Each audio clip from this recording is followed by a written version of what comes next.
what I'm doing today is a whistle-stop tour, a range of things, and also linking it to the Coach Me model. So the Coach Me model is actually translated into over 50 languages. We really want to continue the mission to have it in every language available. It's even in Klingon. I'm not sure how much that one gets used, but it is there translated into Klingon if anyone's interested in that. And so we're really trying to support equity, diversity, inclusion, and with that, belonging as well. I'm going to be using Miro today. So if you've never used Miro before, then welcome. And also, you can literally sit where you are, observe the screen, and not have to do anything in terms of technology whatsoever. And there'll be times for those who want to have a go where you can click the Miro link, you can come on in, and you can play about with some of the things that are there. So for those who are not familiar with it, imagine this is a slide deck that's all been put in one place. This link will stay live, so to speak. So instead of sharing slides after the event, this board is available for you forever. And wouldn't it be fabulous if from the event, from the reflections, we keep this alive together? And you can even keep posting on it over time. I really feel that when we reflect, if we journal, if we scribble, it may be painting, it can be anything at all, where you can, if you put the date on it, that can be really beneficial because you can see how your thinking has changed over time. See how it's gone deeper and wider, and things that may have been a topic for you in the past that may not be a topic at all now, and your thinking's gone to a different place. So the first thing we're going to do today, and for those of you who are coming in to the Miro, you'll see here we've got an image of a landscape. So we're going to use this metaphorically. One thing myself and our faculty work to do is to blend in creative ways to reflect. We all know the power of metaphors, and when given space, how enriching they can be for our thinking. So here's what happens with this. You'll notice underneath there's some stickies. I'm moving about the green one right now. The green one with that picture might not be the best one, actually, reflecting in the moment, because there's quite a lot of green on the picture. Here's what I invite you to do. Take a sticky and place yourself in that image where you are, where you experience yourself and your practice in terms of your competence in reflection right now. Where are you in terms of reflection? So, for example, you may place yourself over at near the water, or you may place yourself in the sky, and just see what comes up for you in that particular place.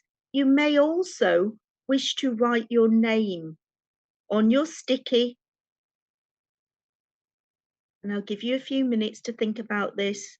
I love that if you don't want to use the sticky, you can always get the pen from the left over here, or you can take the T, which enables you to type, and you can even type your name there on the image as well. So what's beautiful... Can I ask a question? Absolutely. I'm on the Miro link. I can't. How do I get on that picture? I'm a bit. I'd like to get on it, but I'm lost. So I will bring I will bring everyone to me. Where are we now? There we go. Bring to me. And you should now be near the picture. Does that help? Thank you. It just feels really bossy when I say, you must come this way. No, that's about great. Thank you. reflection, we need freedom, don't we? So look at that. And for our system here, so many people in so many different places. So next, if anyone would like to, I invite you to come off mute and we'll play together a little bit. Lego call it the sandpit, which I love. Let's play together and explore a little bit deeper where you're at. Would anyone like to play? Just shout out if you'd like to play and we'll dive in.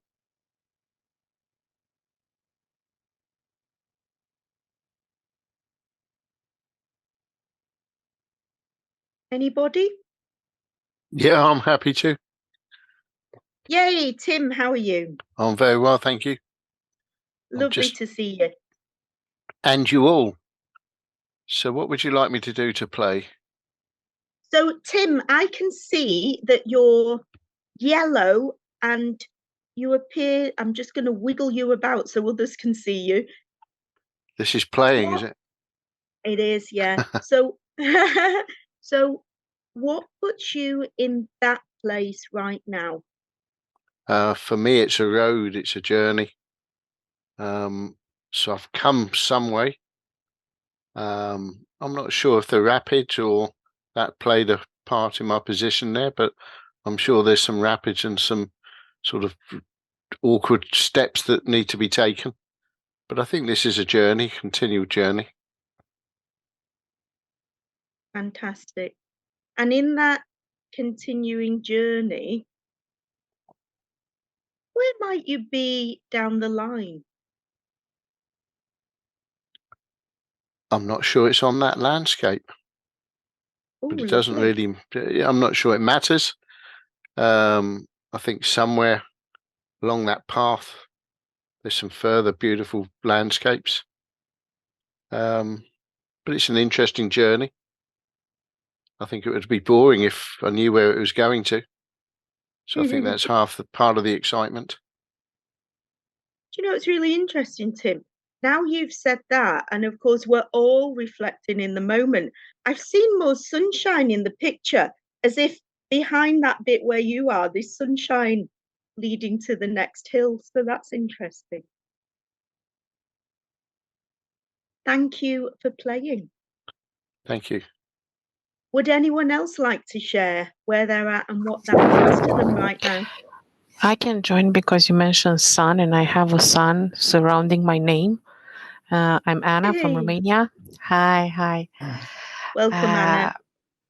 So I've been doing reflective practice for the past 6.5 years already.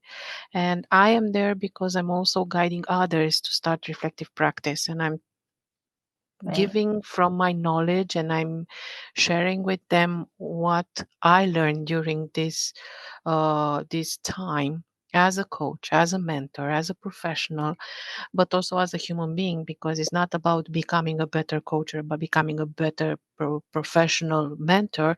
It's also about how I learn about myself during this process, how I react, how I understand my emotions. And that's why I'm also a son, because I'm guiding, how would I say, I'm lighting the road for others to start practicing this so they can see the benefits for themselves, because each and every one of us has a different benefit, of course, and my benefits will not be their benefits. But here I am. I'm on the verge of the river, because I know how beautiful it is to swim in it. So I'm there teaching others to enjoy the swimming as well. You know how difficult it is to swim in it, and you're there enabling others to enjoy the swimming. Fantastic. Lovely. Thank you. And so this type of activity, when we do it on our own, there's a layer. When we do it with others and peers, there's a layer. And when we spend time, where are you now? Where do you need to be? What might get you there? And of course, this image may not resonate with everyone. They can even bring their own metaphorical landscape into Miro as well, or you can do this in person. But it's really interesting what's uncovered. And again, you can date it and see where you are over time. I love working with metaphors. So what I'm going to do next is take you over. I was saying to Catherine, I think I've probably prepared for 3 weeks. So there is quite a lot on this board. I'm bringing you all to me again, mischievously. What we've got here is the Coach Me model, and results are in the center. So this can be used for coaches, in supervision, for mentors, and also we use it a lot with leader as coach, for example.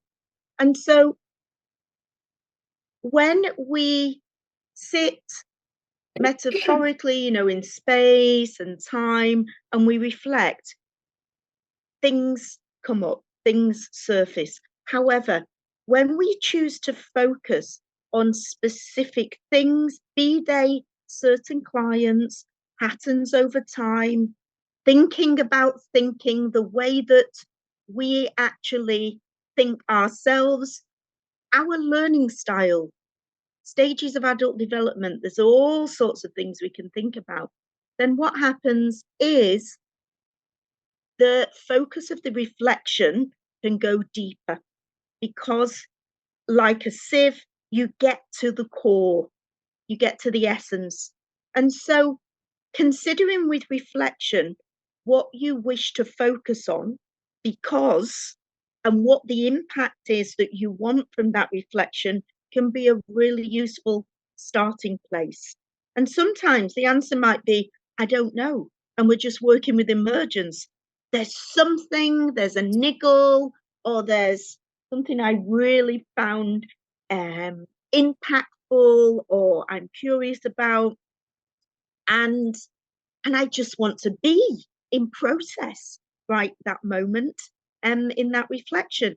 So considering the results, but also as you close up your reflection, although we say close, quite often they do open up again. We may be driving home and something else pops into our minds as well. When you close, what did you get from it? So I loved at the start when Catherine was talking, the words that I use are impact.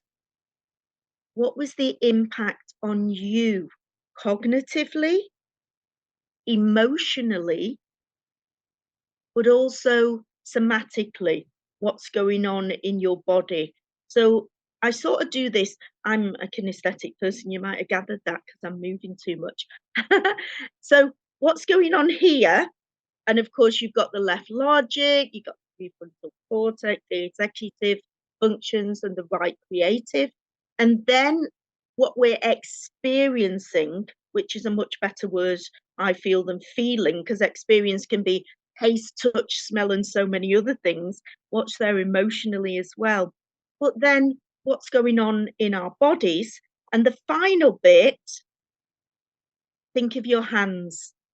What do I need to take from this reflection to either consider even more or use to action for future practice, for the impact that needs to be created if we want to go existentially for our world? If you want to come that bit closer, for the impact that needs to be created with that client I've got after lunch today.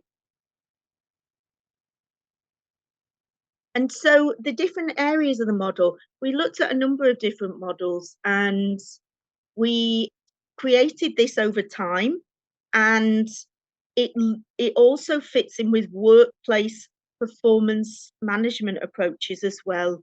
So where are your skills right now?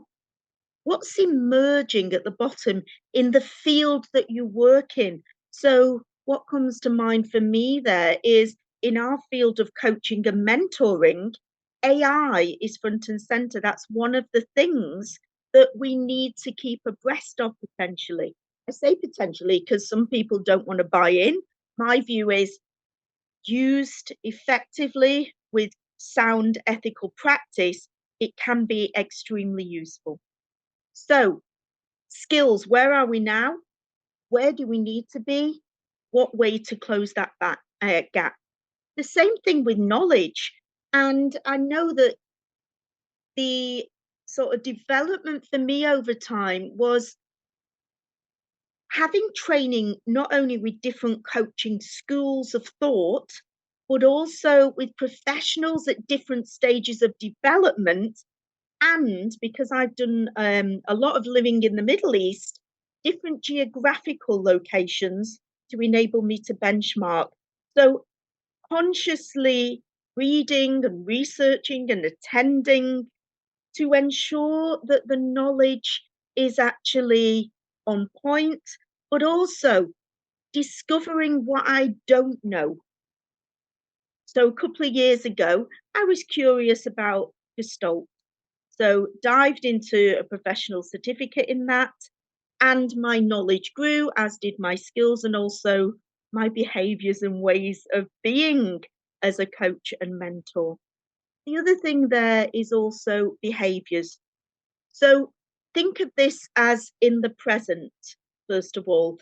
So what way am I being with my clients to enable them to be at their best, to challenge them, to support them?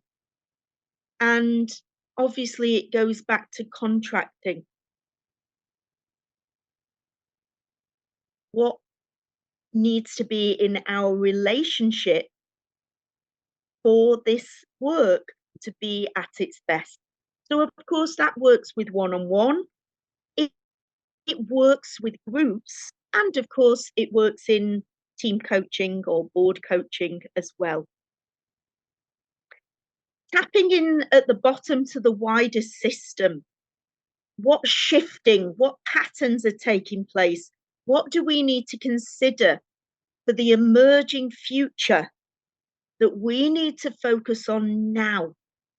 And sometimes it's just little flickers of light that we're aware of. And then over time, these light bulbs get brighter as things shift and change. So all of this, of course, involves reflection. However, if you want to see this slightly similar and slightly different to supervision, there's times in supervision, for example, yesterday I was supervising someone and it was the restorative part of supervision. A little bit of overwhelm, they were moving countries and all sorts of things, 3 children to juggle and new schools. And of course, over here, clients at the same time.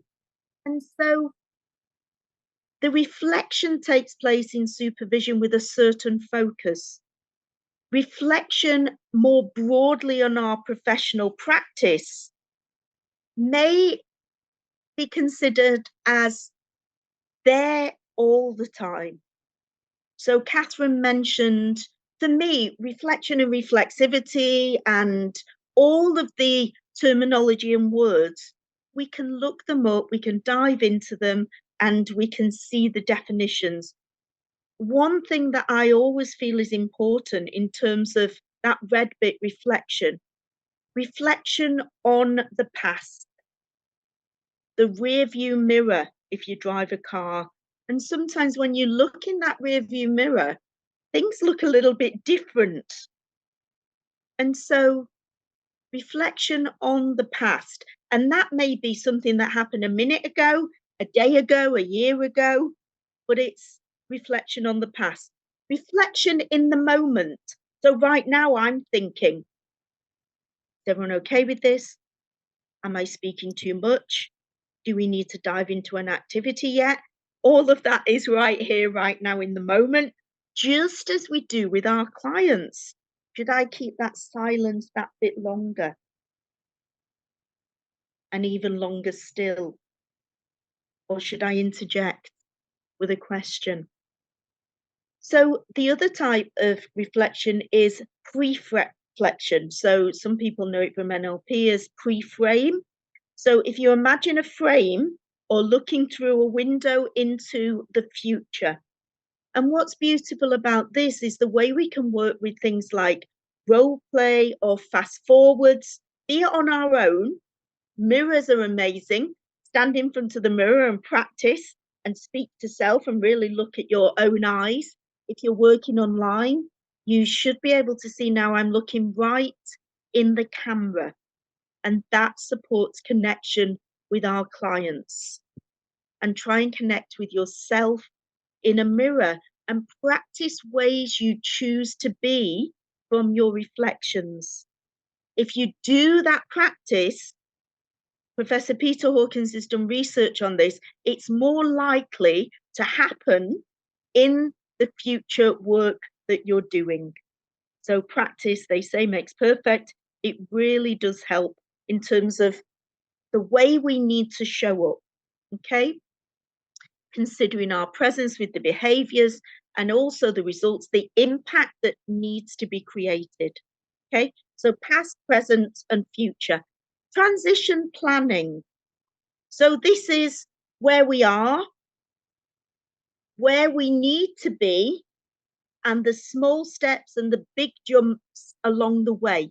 And of course, as was mentioned by Tim as well, this isn't just a destination. Look at you all, you've given up this time today. We all know, we've got buy-in that learning is lifelong. And having that incremental, Carol Dweck's work on the incremental learning process, the way that the focus on being a great learner and considering that learning, we may come to the next potential roadblock and we navigate round it or over it or under it, and then we move on and we've got even more in our backpack as we continue on our journey. But the other thing with transition planning, Beth, did you have something to share? Oh, you've gone off. And the other thing with transition planning is coping with setbacks and dependencies. So there's places and times when we're reflecting and it's like, what's going on here? I need some support. How good are you at asking for help from others in reflections? And also, we can't move on because something else needs to be in the picture to enable us to move on, be it people, things, chances, experiences, critical incidents to allow us to practice. And then, of course, action there. So we take all this and we use it in the future. And then if you're familiar with the work of Argyris and Scone, they talk about double and triple loop learning. So feels like another life, but I was a teacher of business and economics and then lectured on MBA programs. And so that terminology of going out there into the field, having a go with this new skill, knowledge, approach, and then coming back to reflect, tweaking it again, and then going out into the field and practicing again. So that loop, and it's ongoing, it's cyclical, it's not linear.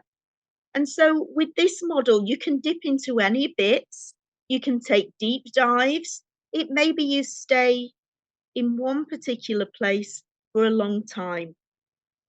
And of course, with reflections, it may be just thinking. I do a lot of reflecting swimming, and it just helps me wash away the day, but also it's amazing with that, freedom, with no phone around, no books around, that it just gives me the freedom to think as well, and this space in the water for things to emerge.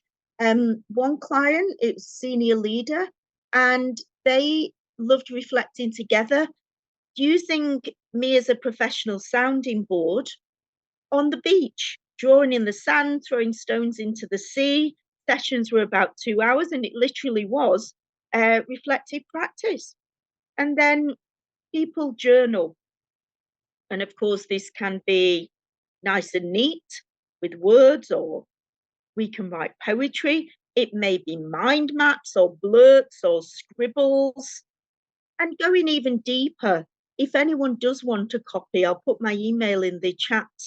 And we have a rubric, which is actually looking more formally at reflection. And this is a okay reflection. And this is an even better one. And these are indicators, just like moving up to master practitioner, senior practitioner, of where you can consolidate your learning and even create your own models, tools, techniques to enable you to reflect, but also things that you can use with your clients as well. Now, that for me, I see as one of the focuses of these sessions, because it's looking at the competency framework and seeing, where am I at now in terms of reflection? What am I doing? What, in terms of transition planning, can I do to move my professional practice along to the next level as well? And what opportunities can I consciously enable myself to create so that that practice can take place? Final bit. At the top, we've got belief. We believe in this work. You're here already. Momentum, keeping it moving forward. And then celebration. So young children, yay, good job, great. We're always praising and celebrating, even the tiny things. As people get to secondary school age, up to 18, unfortunately, research shows it gets reduced. And then as we get older, adults are quite often, hey, I've done that. Yay. Okay, what's next? Just like that, instead of staying in the juiciness and the experience of high five, and really locking in those successes, because that supports our self-confidence, and in turn, of course, how we are, how we coach, how we mentor has a positive impact on our clients as well. So we have this model as big floor mats, and when we work in the room physically with people, then they literally stand in different places and connect with those different elements of the model. I don't know if anyone remembers the game Twister, where you might have a foot in knowledge and a hand in reflection. We've had some organizations working with it that way, which makes it fun as well, but also together in team coaching. Someone's in transition planning, a little bit of the black cat from De Bono, the devil's advocate. Have we got enough time? Have we got enough resources? Have we got enough money? And someone else is in the action, the very results focus wants to complete, and there can be tension. So even reflecting on specific projects is fantastic. And of course, we can use that with our teams as well. And Claire, we've got an interesting question here from one participant. Does celebration in long term become ineffective? Oh, does it? Question. Who was it who asked the question, Catherine? Alexander, do you want to? Do you want to unmute, Alexandra? Yeah. Hello, everybody. Hi. Yeah, my question is, you say every victory shall be celebrated, yeah? And it's like every time a person, for example, this celebration, like a candy, let's compare it with a candy, yeah? If I get a candy and then in some point I get used to it, to get candies, this celebration. And my question is, really does celebration in long time becomes ineffective, meaning that receiving candies all the time, I get used to it to get these candies and to receive these candies for celebration of my successes or some things that I wanted to do and I did it. So this is the question. Question, and basically you've got me thinking. One thing, the first thing I was thinking was, the dentists are going to make loads of money because of all this candy. You know, for me, sometimes just sitting on my own with a cup of tea, it's usually English breakfast tea. That's my preference. Even that can be a way to celebrate, you know, the end of a day. That type of thing. And I'd love to hear what other people think in terms of, you know, the motivational aspect of celebration. Yeah, exactly. Yeah, That, for me, I think it's the experience of celebrating. Just like, you know, when the research shows when people buy a new car, it's not so much the make, the model, obviously safety and so forth may be important, and the size depending on family, but what they're buying in terms of brand, etc., is the experience of driving that car and what that experience will bring to them. So in terms of, I think you're going to have to leave that one with me. If anyone else wants to dip in, Claire, am I able to jump yeah, in? please, This one's Laura. Thank you. This one's very interesting because a recent client, the team were most upset. Oh, we Oh, lost you froze a Laura. bit. We're so curious now, Laura. come on. We'll go back to Laura. Catherine, if when she comes back on, just let me know. Yeah. Okay. And now we're all like, oh, we've still not got the answer. No, I'm wondering, why is it that there's lack of clarity or alignment around that answer? We're all different. I think that, you know, the psychodynamic, what we've experienced in our childhood and other things can all affect the way we are with celebration. What's your relationship with celebration is a really interesting inquiry in itself. Some people don't need praise from self or others. Other people, they excel when praise is given. So there's an inquiry in itself, really. I wonder if it just depends on different people. So this is the model. I'll share the my email should you want the rubric, and also I'll share the link should you want it in the other 50 languages. And just to say, sometimes I'm scribbling and, you know, reflecting. This was a team that I was working with, and just seeing how things change over time and bringing the reflections to life in any way can help us to connect with them. There's words from the show Cats. So forgive me if this doesn't sound tuneful, but the words go like this. The moments of happiness, we've had the experience, but missed the meaning. And it carries on. The moments of happiness, we've had the experience, but missed the meaning. And so many times we just jump into the next thing, as opposed to, and what does this mean for me as a professional? What does this mean for our work together, our field, and moving our profession forward? What does this mean for our clients? And personally, I think that we could share even more, you know, on social media, on LinkedIn, obviously with confidentialities front and center. But when we reflect on our practice, that ignites other people to also reflect on our work and their own work as well.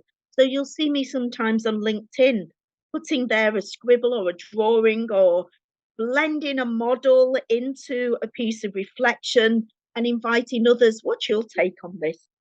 And we can all learn together. So, any questions, comments, thoughts before we move on from this model? Many comments, yes, in the chat. Very interesting. If someone wants to speak aloud.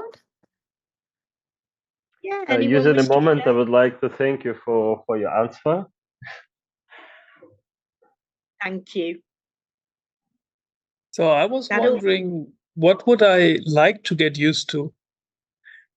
Celebrating or not celebrating and not seeing? I mean, like also in Katja's the example where you're writing that some people complain the motivation would go down if you celebrate too much. But then what culture you want to live in, really? And if you're not celebrating, it's most likely that you're blaming for mistakes. So I think that's what it boils down to. And yeah, what's bad about getting used to celebrating? I mean, it's the psychological, like this thing that you candy and you get used to candy, and then, but there's some things that we always have to get used to and get used to. I would add that this is a great topic to reflect upon, isn't it? It brings each one of us to different places. That's very interesting. Let me share a very quick story. So someone I used to work with, a lady called Suzanne Stevenson, and she worked in big hotel groups as general manager. And so this is me telling this story that I heard from her many years ago.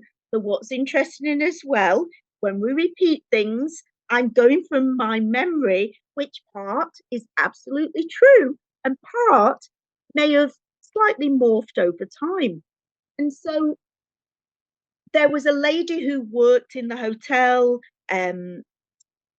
cleaning the, guest rooms, etc. And she'd been at the hotel for about 15 years. And so to celebrate the very big cafeterias in these huge hotels, the GM takes a large bunch of flowers and asks this lady, everyone quiet, asks the lady to come up to the front, and she gives her the flowers. Thank you so much for your dedication over the last 15 years.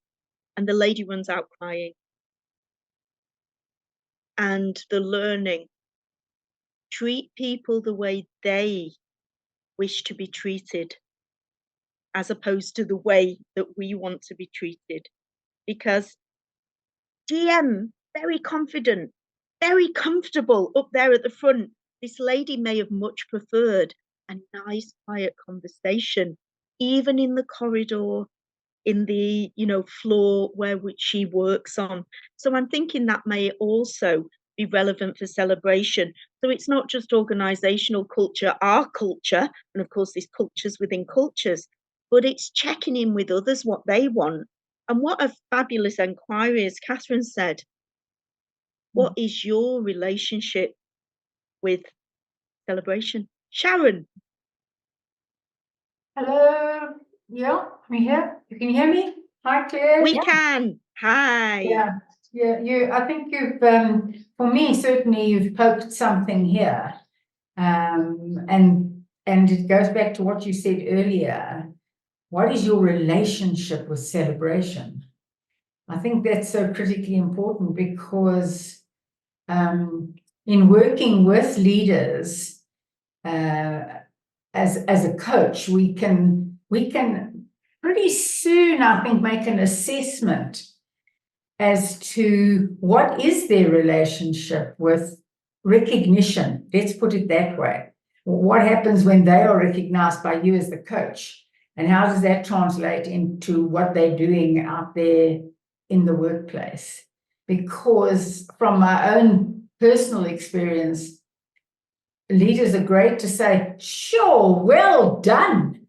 But actually, they don't know what they did well. They don't go into any detail about what was it that this person did. So I think the reflection is, what is my own relationship with celebration as I think of myself in my role as a coach, my role as a supervisor, my role as a team coach supervisor?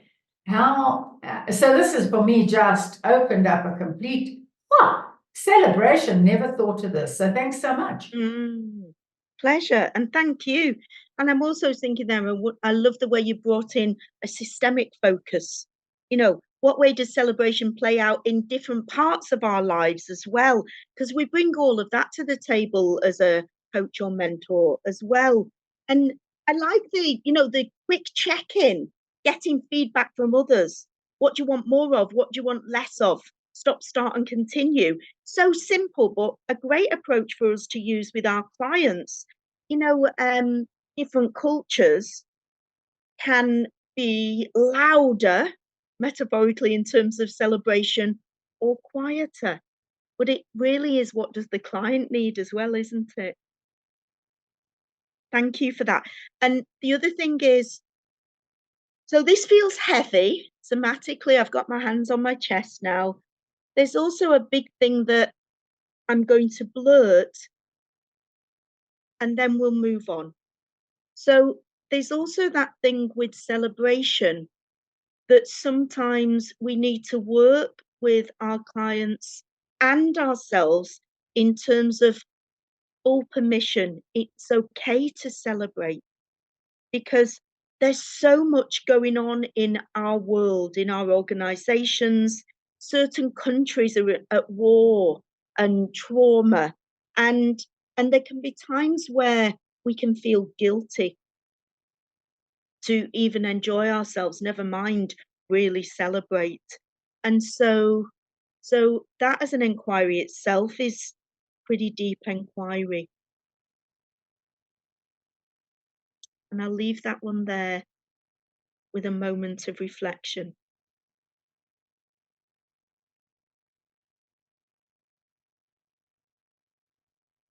And that can actually takes us to this picture. This wasn't planned to show this next, but so sometimes I work with clients and there's a tool called dream.ai.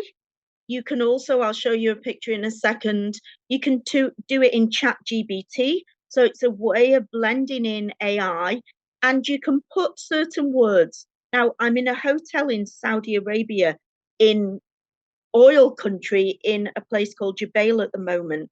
I tried to use the tool the other night on a session, and it wasn't quite quick enough. So because of that, I've done the picture myself. So I created this one by adding words around the elephant in the room. I put a number of words that came up for me in terms of the elephant in the room, and then you can choose a certain type of art. And you click go, and it gives you a number of different options. We're just moving into a new house. I'm going to get that one printed on canvas, because it's just so detailed. I think it needs to be really big. And I'll probably stop every day and look at that one and see even more in it. So using the words and then the style of art that the client chooses, or reflecting yourself on your practice, what words came up reflecting on that session that day with that client, and then click a type of art and you get this unique image. And again, you can date it of how things were with that client on that day, and then see how things change over time. And reflecting in terms of images. I think you got a bit about the elephants in the room and putting the words in, yeah?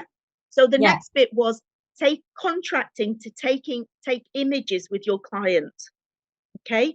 It needs to be contracted. Some people really do not want that at all, which of course is fine. Taking images online or taking images in person. And putting a date and seeing the way the images have changed over time. So we're actually documenting their coaching journey, the coaching project. And there'll be times when they're deep in reflection and times when they're energized. And anyone that I've done this with has said that they've really enjoyed looking back over the pictures over time. But the other thing is, on Zoom as well, it can be a picture of us and a picture of them. So observing ourselves in practice and seeing what our posture's like. So I noticed that I kept leaning in with clients, which of course is absolutely fine. And maybe I'm even, consciously or subconsciously mirroring them. And then I started practicing leaning out and giving more space. And it made me slow down. And it made me wait longer before asking the next question. Catherine. Yeah, Claire, we have a question about the tool you used, IE tool. Was it ChatGPT or Dream IE? What did you use to produce this? So this one was, I'll put it in the chat. It's by Wamba and it's dream.ai. And they're like all of these things. There's the free version, and then I'm a sucker for going for the extra one so I get more options. So yeah, but the detail is really quite intriguing. Now I'll show you another one, which interesting. Just don't go dizzy while I move across the board. So the other day, I put in the word something like an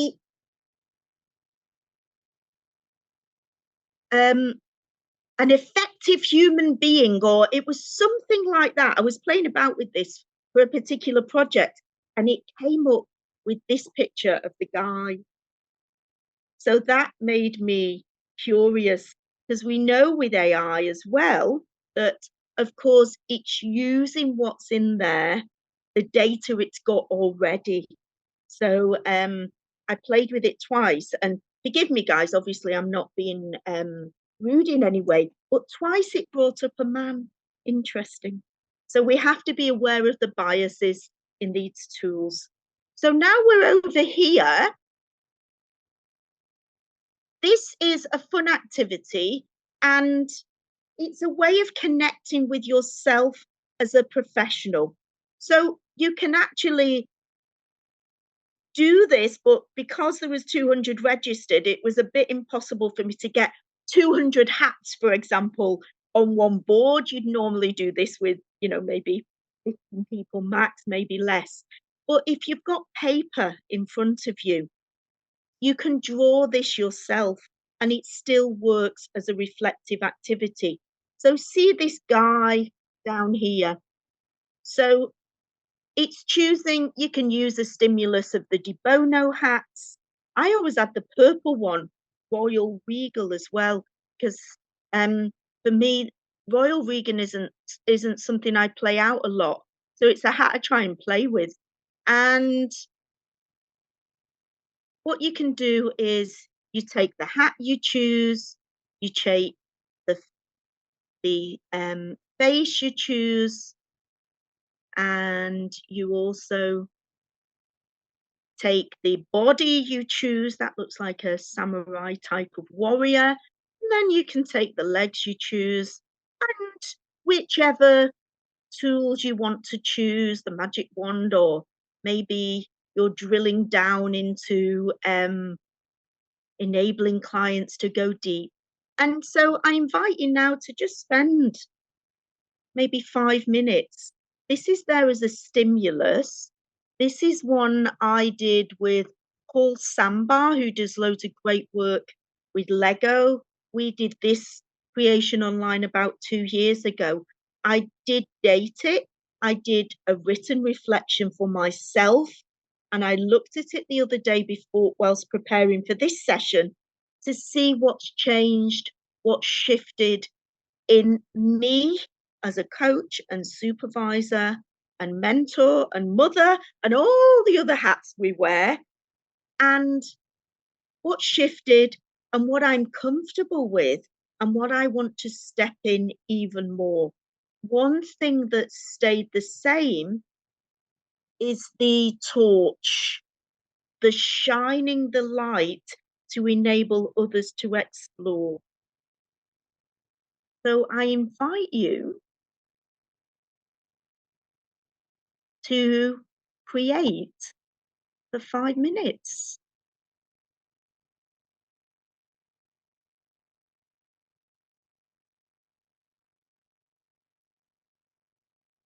Just remembering that some of you can do it on the screen, but don't be fighting over the magic wand and things, because there isn't quite enough on the screen for everyone.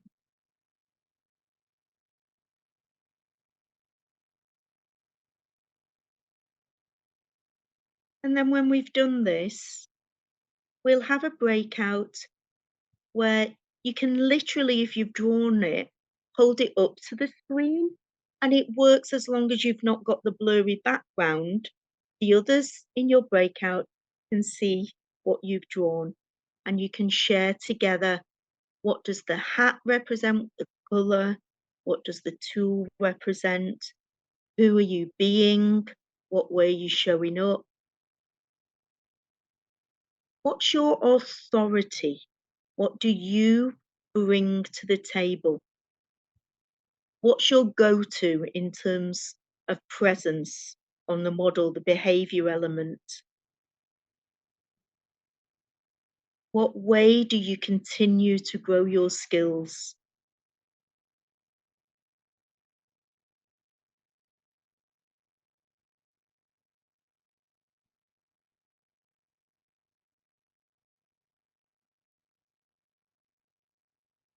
The other thing, if you're doing this with a group, they can also easily put the image that they make. If they take a picture, just a few seconds, you can put the image into Miro as well. So when I said about keeping this alive together, you may want to put your image into here after the session. With these as well, you can duplicate. So we got the scissors there, you click it, copy paste, we got 2 scissors. In case you're Edward Scissorhand and you need scissors in both hands.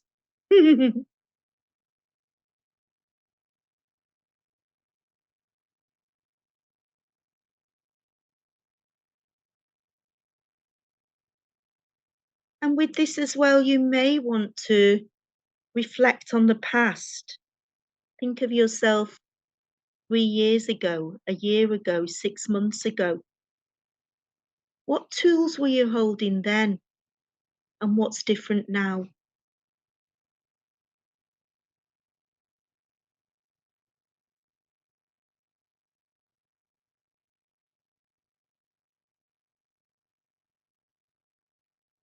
You may want to go existential with this image.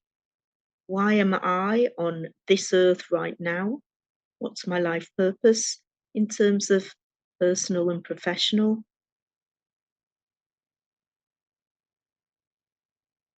Positive psychology. What enables you to be resilient?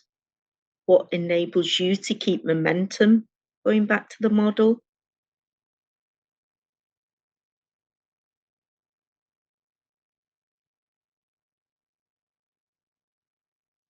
You can bring in the Gestalt empty chair. What do my clients share that they see in me as a professional? Even deeper, what do I need them to see? I prefer the word need than want.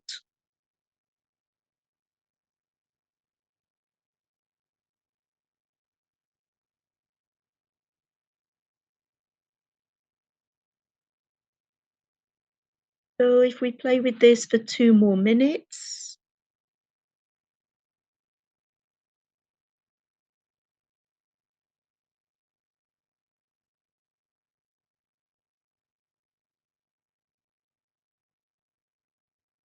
One person I worked with one-on-one with this, it was a session that was about an hour and a half.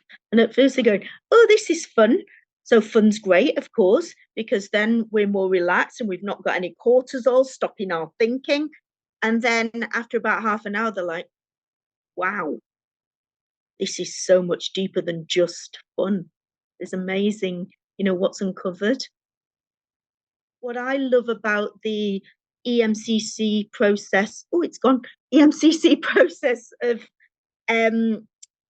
the reflections from the different programs that are approved is the fact that you can do it as a video, you can do it as very academic with all the references, You can do it as an article that you get out there on social media.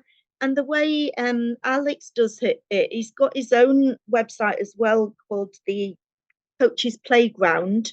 And he does articles, but always with these cute little drawings throughout. And he also supported us in drawings for our book.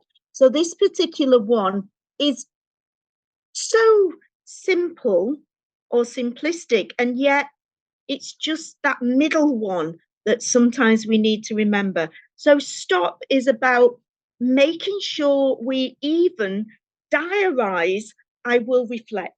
Now, I don't know about you, and it depends on personalities.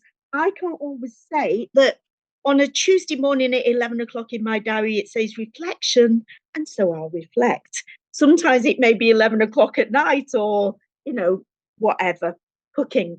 And yet to consciously diarize it means that even if we don't do it then, we're reminding ourselves to reflect. So that's the stop. The stay is being with ourselves where we are at in terms of the reflection that we choose to focus on.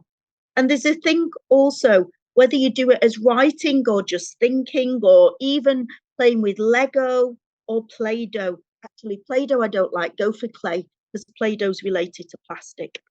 And with the stay, it's creating from and just being with what emerges from what we've choose to focus on. And I encourage you to stay that bit longer. And that phenomenological approach, what's happening for me right now? And then we move a bit more up, down, across, backwards, forwards. And what's going on for me right now? And even in a few seconds, things can change, and be conscious of the energy that the reflection is bringing to you. And then start or restart is that locking in the learning. We call it catapulting the learning into the future. So really grabbing hold of it and moving forward with it. So that energy of making it useful for the future. So little thinking there. And just moving over here, I play the drums, so I just love working with musical instruments, drums from native wisdom, the rhythm and the way that can help with thinking, but also just tapping into, are we orchestrating the reflection, or are we diving in to the technicalities and the real nuances of that particular instrument or player? And so the meta view and the fine detail are also important. And we can write it up and we can write it down. So what I mean by that, there's a little activity I've got over here that you can look at later. I'm really conscious about so many things and gems, and I know that, mining industries, not everyone's comfortable with this, but just that idea of the polishing, you get the raw stone, and so the writing down is literally a blurt. Get everything down, or close your eyes and ground yourself and just let everything come out. Cognitive, emotionally, somatically, maybe even action there. And then the next thing, spend maybe 3 minutes and take the essence from that. What's really important here?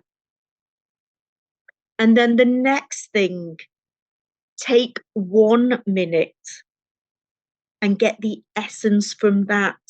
And it's amazing how we really sift through to polishing that gem and taking the time to consolidate our learning as well. So writing up and writing down is one approach that you could use for reflections. You're going to be in another session looking at Gibbs as one approach to use. Another one that's dead easy to remember is, it almost sounds casual. So John Driscoll's approach is what's going on? Go for the data and the facts initially, not the analysis. And then, so what? So you can also relate here, if anyone knows about it, just Google it, Bloom's taxonomy. And actually in the EMCC progressions, you'll see that we go from data to analysis to synthesis. And so it's really connected to this. So what? And then some people blend in another one there in between. What if? And we look at different options. What might we have done differently? What other model or tool or technique might we have chosen? And then the last bit there is, now what? So we've taken the data, we've explored it, and we're then again integrating it into future practice. So that's that one. Now, you'll see here that I've also put a page that you're very welcome. It's not locked. So what I mean by that, you can actually copy paste it, steal it and use it for yourself or with your clients during the session, and what was going on, pestle, what was going on politically, economically, socially in the wider system. There's someone copied it, well done. Any parallel processes at play? What was I really comfortable with, uncomfortable with? What was I happy about in the session? What way did we work in partnership together to move through the session? What way did we close in partnership? Manage the time together instead of the coach or the mentor managing the time, which actually is a power relation. And then what way did I show up with my true self, my signature presence? So there's a number of things that you can consider. And these are just a stimulus. There's so much more as well that we can explore. And again, with all of these, I date them so that we can see how things have shifted over time. So there's one other thing over here. I do have to share two things. This for me is, and if we don't reflect, this poor little snail. What a beautiful summer's day, head down, tunnel vision, not looking at the wider picture. Disaster. Okay? We need different perspectives, more eyes, and to ensure we look after ourselves. This became highlighted during the pandemic, and it's just so important. And then I love this one again, just kudos to Alex for Gubin for his drawings for us. The real voyage of discovery consists not in seeing new landscapes, but in having new eyes.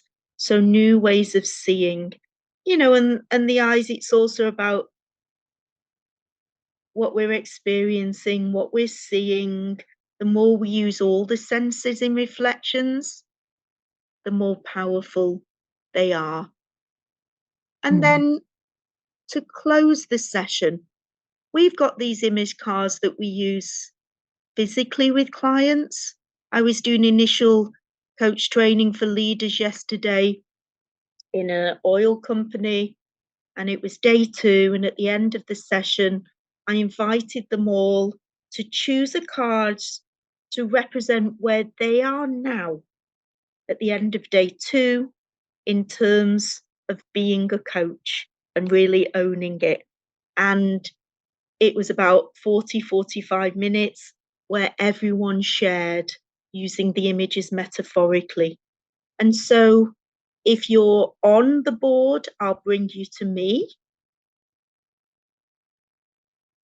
And if you're not on the board, I'm going to make the images bigger and I'll just show them like a round robin, just looking at them all. And to close the session, I invite you to consider metaphorically from the image what you're locking in for our learning together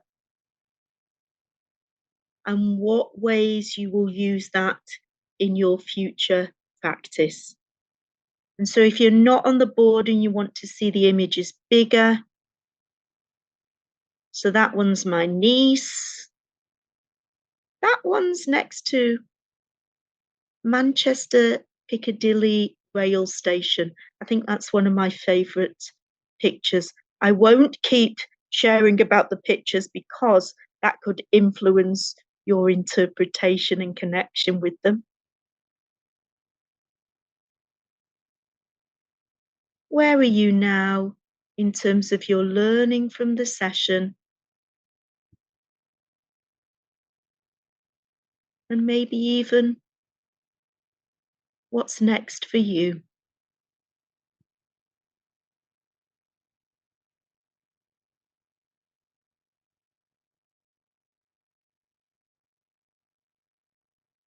And of course, with anything like this, these images are there as a stimulus. Someone might have an image that they've just remembered they've got on their phone. And if you're online, you can just show it to the screen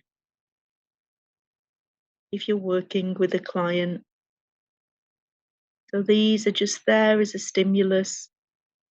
But of course, they can use their own images as well. Okay, so if you go to Clare's website, you will find many resources. And once again, thank you, Clare, for your insights, for your creativity. I heard several times that doors were open today. So that's great. And I don't know if you feel the same thing as me, but I feel a very joyful energy in the group. And please do not hesitate to share your feedbacks and your sensations, your somatic sensations right here at the moment. I think you shared this, Clare. So thank you.